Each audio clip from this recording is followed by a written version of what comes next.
حاجه غادي نقولها هي حاول تشد الماكسيموم مع الاستاذ. عندك ساعتين في السيمانه، حاول كل ساعه دخلتي عند الاستاذ حاول تشد الماكسيموم، خصوصا خاصك تتبع معاه مزيان مزيان مزيان، خصوصا في الدروس اللغويه والانشاء خاصك ضروري تتبع معاه. واي حاجه ما فهمتيهاش ما تحشمش، سولو اي حاجه ما فهمتيهاش ما واضحه سولو، بقى سولو حيت عندك هاد الماده ماشي ماده مهمله، عندك فيها الجهوي هاد العام ضروري تركز عليها وركز معاه مزيان، حاول تركز مزيان. عندك ساعتين، ساعه غتدخل لها عندك جوج الحلول، يا غتركز مع الاستاذ وتتبع معاه وعندك اصلا عندك في الجهوي خاصك تجيب فيها مزيان، ولا غادي تبقى تفلى في ديك الساعه. حاول تشد الماكسيموم الماكس مع الاستاذ وسولو اي حاجه انت كتبقى واخا بانت لك زعما قلت ربما راه بسيطه ما نسولوش يقدروا يضحكوا عليا ولا شي حاجه، لا سولو حيت عندك هاد الماده عندك فيها الجهوي، والجهوي كيلعب دور في المدارس اللي بيدخل لهم مرور الباك.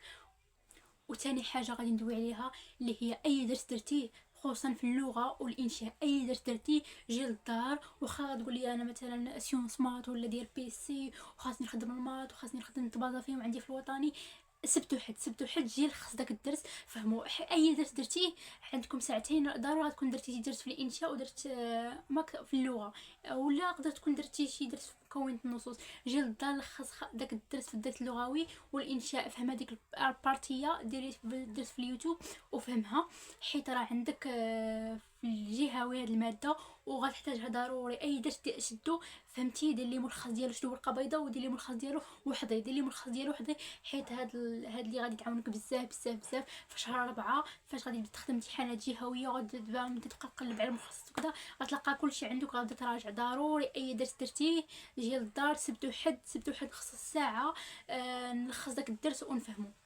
وثالث حاجه اللي هي غتكون ديجا دبطتي في المرحله الثانيه اللي هي الانشاء والدرس اللغوي غتكون تفهم في اليوتيوب، اما مكونات النصوص كيبقى فقط منهجيه، خاصك تضبط المنهجيه كيفاش تجاوب على اسئله النصوص، مثلا كيفاش قالك ديال الفرضيه كيفاش تجاوب عليها، الفرضيه اشنو تذكر فيها وكذا، خاصك ضروري منهجيه. وبالنسبه لي انا تبعت مع المنهجيه مع الاستاذ الفل محمد، نخليكم هنايا الباج ديالو، كنت تبعت معاه صراحه الاستاذ زوين كيعطيكم الماكس داكشي غتحتاجو. وتبعت مع ايضا واحد ربما ماشي استاذ هو ولكن كيعطي معلومات زوين في الفيديو ديالو، باي البدوي، خليكم تاو الباج ديالو هنايا. هاد الباي البدوي واخا ماشي استاذ ولكن كيعطيك اشنو عندك مكونات النصوص، الانشاء، الدرس اللغوي، عندكم فيهم ساعتين كيقولك هاد الدروس اللي عندك اشنو كيتحط لك. هذا زوين الصراحه اللي بتختموا به، كيعطيكم اشنو خاصكم تكونوا عارفين واشنو غادي تحتاجوه في الورقه ديال الجهوي غادي تحط لكم. هذا مكان. دابا غادي ندوزو الخطوه الرابعه اللي هي غتكون فهمتي الدروس اللغويه وديري ملخصات ديالهم، وكتعرف كيفاش تكتب انشاء. عندكم 4 ديال المواضيع، 4 ديال المواضيع في الانشاء، عندكم 4 غادي تكون كيفاش عارف انك تكتب فيهم موضوع انشائي، وعارف ايضا كيفاش تجاوب على كل سؤال في مكونة النصوص، تعطى لك كل سؤال عارفه هذا السؤال كذا غادي نجاوب عليه بكذا وكذا وكذا.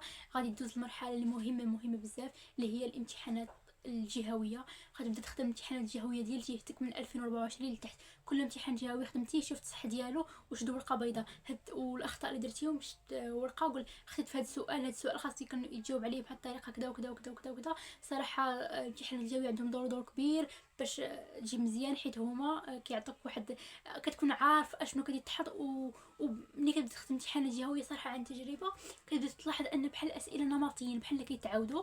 ودابا ندوزو المرحله الخامسه اللي هي خاصك تدرب نفسك على انك تخدم امتحانات جهويه في الوقت. ربما في المرحله الرابعه تخدم غير امتحانات جهويه بلا وقت، ولكن المرحله الخامسه خاصك دير 2 ساعتين وتبدا تخدم فيهم امتحانات جهويه باش تكون ضبط الوقت، حيت عندك ساعتين. ربما انك تخلي نص ساعه ولا 40 دقيقه للانشاء وداكشي الاخر تخلي النصوص اللغويه والدرس اللغوي، تبقى تدرب نفسك على المهم على حسابك انت، على حساب انت شنو الحاجه اللي دغيا كتجاوب عليها، ودرب نفسك وتكون عارف شنو مثلا نهار تحت لي الورقه كيفاش غندير، واش نجاوب على الاسئله ديال النصوص ولا نجاوب على الانشاء. المرحله الخامسه مهمه، وكيفاش غادي تعرف كيفاش نجاوب على الانشاء وكذا الامتحان الجهوي ومع الوقت.